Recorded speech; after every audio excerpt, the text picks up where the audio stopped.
Di dalam rekonstruksi sudah disebutkan, di dalam rekonstruksi kan 4 orang itu kan disuruh tiarap, tidak diborgol penegakan hukumnya, ditangkap tidak diborgol, dibiarkan. Kemudian katanya upaya tembak menembak itu di mana yang tembak menembak? Kalau sudah ditangkap begitu kan sudah menyerah artinya. Boleh ditembak nggak hukum humaniter? Haram ditembak, itu pembunuhan, itu kejahatan perang. Ini yang saya mau katakan.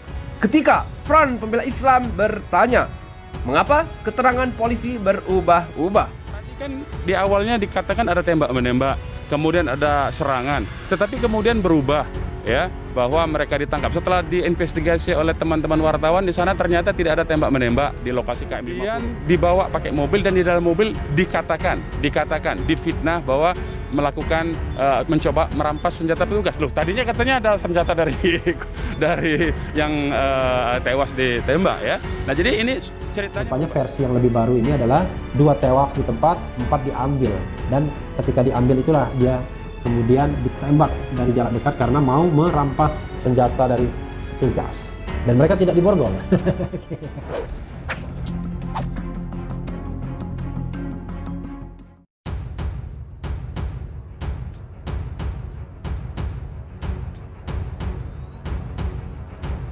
Tadi malam, Polda Metro Jaya melakukan rekonstruksi kejadian atau reka ulang dari peristiwa tertembaknya 6 anggota Laskar Front Pembela Islam.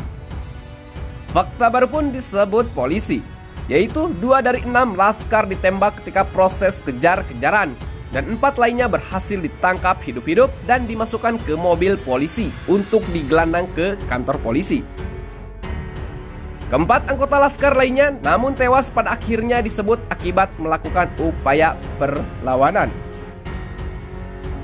Sekretaris Umum Front Pembela Islam, Munarman, menganggap keterangan kepolisian soal penembakan 6 anggota Laskar Front Pembela Islam pekan lalu berubah setelah munculnya hasil investigasi media. Munarman merasa kecewa atas sikap kepolisian.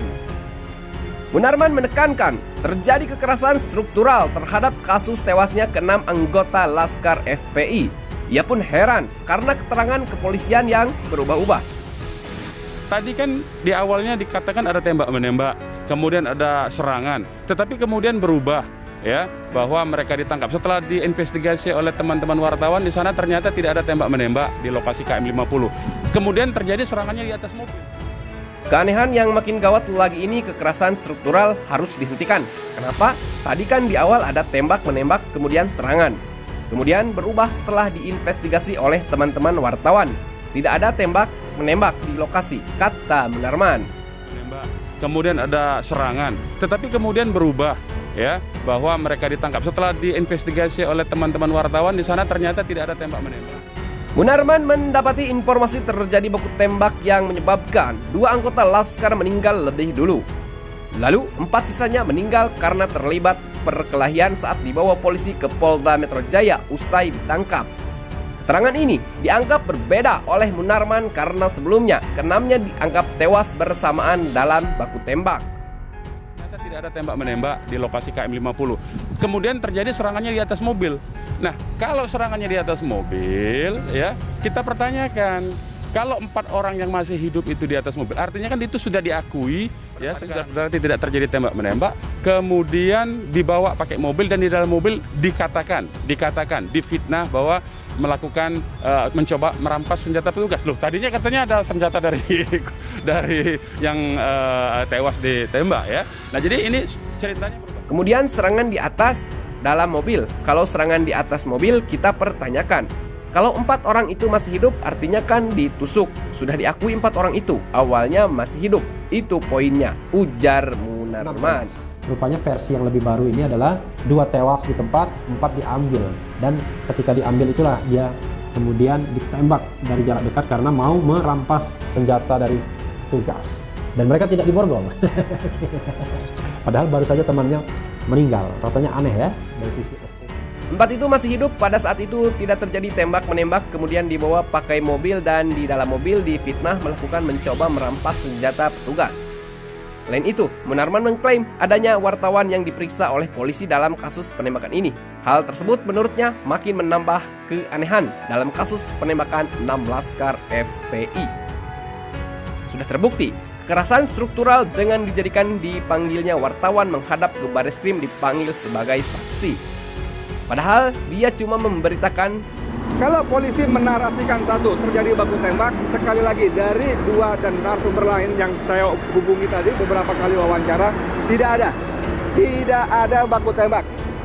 Seperti penjelasan dari Munarman, Sekretaris Umum FPI, tidak ada baku tembak.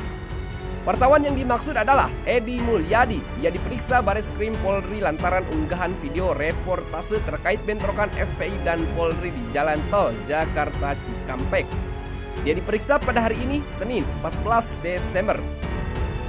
Munarman hari ini datang ke Polda Metro Jaya untuk menjenguk Habib Rizik di tahanan. Munarman mengatakan Habib Rizik dalam kondisi baik. Beliau tetap gembira, tersenyum, bercanda, dan beliau menyampaikan pesan bahwa jangan berhenti berjuang dan tidak boleh melupakan kasus pembantaian 6 syuhada harus terus dibongkar sampai ke akar-akarnya. Beliau tetap gembira, tersenyum, bercanda, ya. Dan beliau menyampaikan pesan bahwa jangan berhenti berjuang dan tidak boleh melupakan kasus pembantaian 6 syuhada harus terus dibongkar sampai ke akar-akarnya. Habib Rizik menitip pesan kepada Munarman agar ke-6 laskar FPI yang tewas tidak menerima kekerasan spiral.